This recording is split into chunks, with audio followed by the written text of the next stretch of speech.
when something's happening to you or something just happened to you that's favorable, you feel this feeling of gratitude. So Yes. the emotional signature, its signature emotionally means something just happened to you or something is happening to you. So your body is so objective that it doesn't know the difference between an experience in your life that creates an emotion and an emotion that you can fabricate by thought alone. To the body, it's so objective, it's exactly the same.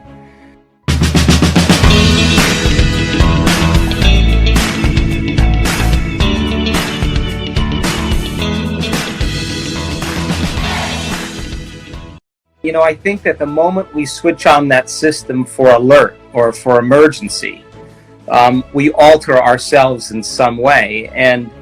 And all of that response that we have to an environment that we perceive as threatening or dangerous pretty much causes us to move out of balance. And when you're out of balance, you're in survival. And when you're in survival, you want to rush to get things done. You can't be present. You know, you believe everything that equal to the feeling of fear or hostility because information is relevant to you in that emotional state. So teaching people then that they have some type of control over that sympathetic response, that emergency system that switches on, is preparing you for something you can't predict.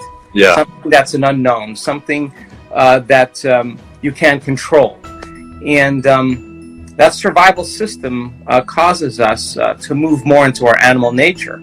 And we're tapping our body's vital resources for health and regeneration. So short term, it's great, but you keep doing it over and over again, you start becoming more and more conditioned to that rush of energy.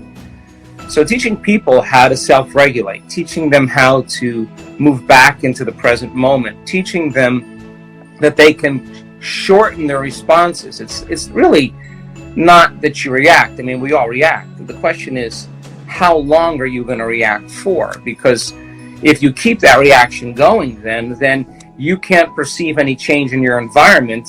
You won't have any ability to heal. So you become more affected by your environment. So simple process of getting back into the present moment, self-regulating, trading that fear for some other emotions. Yeah. And that's doing the work and right. The practice. And that's what we should be doing, because now we have energy to heal. We have energy for Right. growth and repair. We have energy to create now. And Mm-hmm. we're not losing energy now. We're gaining energy. And Yeah. that signals the immune system, as we talked about. And that's what causes T cells to make antibodies and antigen, the immunoglobulins that fight antigens, and now your internal defense system can take care of the micro world, Yes. where there are invaders, where there are attackers, and you have energy to heal. And your immune system, as we said, is always combating viruses and bacteria. And if you're less responsive to your environment emotionally, then you're less responsive to your environment physically, and you have, Right. you have more energy. And people just need to know the information, because that empowers them to begin to make different choices. And now that you know, you can apply knowledge and make a different choice, demonstrate a different behavior, create a new experience, and that new experience creates a new emotion. Wow, then all of a sudden now you start learning new things, and you start stepping away from your old self, and that's what you want people to do. Biology changes. I mean, I react when I see certain people in the world misunderstand this information, or have an interest in trying to attack it in some way, Or take you down, or come out. or misrepresent, or better yet, misrepresent it. I think I react to that. I mean, of course. I think a good day is, even if you do react, that you make your way back into your heart. If you finish there and you learn your lessons, I think it's a good day. So, I mean, I still get triggered, of course, but you know, I do my best every day to catch myself, and I'm less effective in that state. And I think I've learned through trial and error to self-regulate and get back. It always feels like a better day when I do. when I do react, though, part two of my answer was that I always take a moment and I step back. I have to disengage from whoever I'm talking to. I have to step away from whatever I'm doing, break my routine, and step away long enough to just remember that I'm disconnecting from the energy that I'm using to create a new future. And I'm back into a familiar energy that's connected to my past. And I've lost my ability to stay connected to it because a circumstance has altered my feelings and my thoughts. So I remember that. That's not a conversation you normally want to have with yourself when you think somebody's doing something to you, right? But I know the alternative just leads to a day that spirals downward. So then I close my eyes or I step away for a minute and I just put my attention back in my heart. And the first thing I work on is changing the way I breathe, to become conscious, moving the body out of danger, out of threat, teaching it how it can be safe again, to self-regulate, to slow it down into the present moment and start breathing. And when you slow your breath down, you slow your brain waves down. When you slow your brainwave down, you're slowing down the system of arousal, and your heart actually influences that. So then once I feel my connection to my heart, then I start thinking about the emotions that I'm using to create that future, whether it's gratitude, whether it's freedom, whether it's awe or a mystical moment or whatever, and I just bring up that energy back into my heart, and I tune in to that energy that I've become familiar with because I do it enough times, and I remember I'm connecting to the energy of my future again. You know, this last year we have seen so many incredible outcomes, from blind people seeing to deaf people hearing to numerous people with stage 4 cancers going to remission, tumors disappearing on the spinal cord, on the breast and lungs and the brain. We have seen serious conditions, tumors in children disappear. I mean, it's been a crazy time.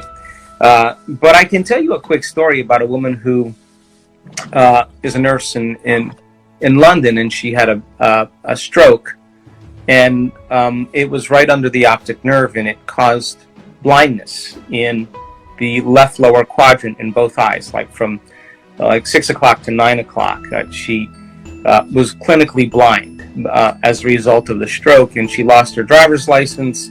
She couldn't function as a nurse anymore. She couldn't type. Compromised because she was diagnosed as legally blind. So her life changed dramatically, and so she went to all the doctors, and the prognosis is pretty straightforward. If you don't see many changes after 2 weeks, you're probably not going to see many changes after that point. And so a year went by. She was asking all her colleagues. I mean, I think if you want a good doctor, ask a nurse. Nurses know good doctors. And so she went to all the good doctors that she knew. Get used to it. It's probably going to degenerate over as you age. And one of the doctors said, hey, why don't you go to this Dispenza event? I'll go with you. So they came. So they did the course, the preliminary course, and they came prepared. And it didn't even occur to her that she wanted to heal her vision. She was more interested in just learning how to cope in her life, and she wanted to start a nonprofit, but she was curious. That's what she thought, that she would be a better person. So halfway through the event, it occurs to her, maybe I could heal this thing. Wow. And she's in a walking meditation, and she gets lit up and inspired. She goes into the next meditation in the late morning. She finishes the meditation, she lays down, and she has this crackling sound in her brain, and with this kind of temperature change. When she opens her eyes, she has complete recovery Wow. Of her blindness. We have the medical scans to show that the before scan of her eyes is all black between 6 o'clock and 9 o'clock. The Monday after the event, on the Monday morning, there's not one black spot on the post-scan in either eye. So she had complete recovery, a complete change in Wow. We just saw her in Munich in February. She was one of the volunteers and still doing very well. We've done research on gratitude, and it's very interesting because when you receive something, you've just received something, when something's happening to you or something just happened to you that's favorable, you feel this feeling of gratitude. So Yes. the emotional signature, its signature emotionally means something just happened to you or something is happening to you.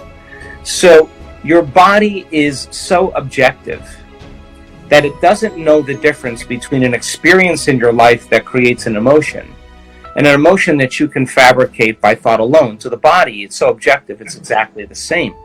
So when people start to feel gratitude, their body is believing that something favorable is going to happen to them, that is happening to them, or has already happened to them. Really? The emotional signature of gratitude is the perfect signature or the state of energy to receive. So when we begin to embrace our future and we feel gratitude for it, we will believe that future is more of a reality because it's equal to the emotion that we're experiencing. But we're feeling the emotion before the actual event occurs. So gratitude, in a sense, you could use it to elevate your energy. And when you do, just 10, 15 minutes a day, you'll strengthen your immune system by 50%. Just because your body starts to put energy right in your heart center. And there's a gland in there that we talked about in your show called that gland that has an endocrinological aspect and an immunological aspect. And it begins to signal chemicals that tells your T cells, strengthen. You got energy to like modify and create more receptors for anything coming out. And now your inner environment is doing that, and your T cells make these antibodies, these immunoglobulins that are the body's natural flu shot. It's proteins that protect cells, especially immune cells. And now you have an internal army, an internal order that will be greater than the environment. And now you have strength, and you, from a suggestibility standpoint, you only accept, believe, and surrender to thoughts equal to your emotional state. The attitude of gratitude is the most powerful, but yet most underrated attitudes of all. As Joe Dispenza explained, when you're in the attitude of gratitude, you're actually saying to life that the event you want already happened, and life has no other option but to confirm your state of being. It's what life does. So you need to be at the end of your goal in your mind, as the goal is already achieved and as you already are the person you want to be. Life will just confirm that. I hope this advice by Dr. Joe Dispenza will encourage you to start with practicing the attitude of gratitude, because there is really nothing to lose. You can only gain great benefits from this. And after all of this is already proven it works by Dr. Joe Dispenza and many other scientists. So why not try? If you like this video, give your thumbs up and subscribe. Did you have experiences with this? Did you practice the attitude of gratitude already? Share your experiences with us in the comments below. You can even become a Good Vibes member by joining our channel. Press the join button and take a look of great benefits that you can gain as a member. Stay good and have a great day.